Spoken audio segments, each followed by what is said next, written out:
અમદાવાદ સ્થિત સમગ્ર ગુજરાતમાં મિશ્ર ઋતુના પગલે રોગચાળો વખરી રહ્યો છે। માર્ચ મહિનાની શરૂઆતથી જ વાયરલ ઇન્ફેક્શનના દર્દીઓમાં ચિંતાજનક વધારો જોવા મળી રહ્યો છે।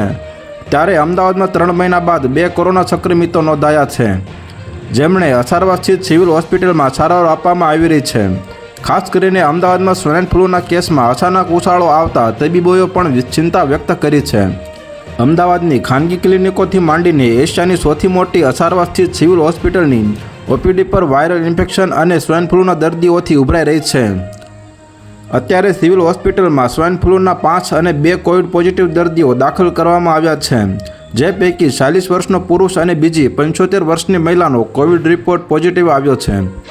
તો અત્યાર માટે આટલું જ મિત્રો। ફરી મળીએ નવી અપડેટ સાથે। તે પહેલાં વિડીયોને લાઇક કરી ઓનલી ગુજરાત ન્યૂઝ ચેનલને સબસ્ક્રાઇબ કરો અને પાસે આવેલું બેલ આઇકન પણ દબાવો, જેથી તમને નવી ખબરો મળતી રહે।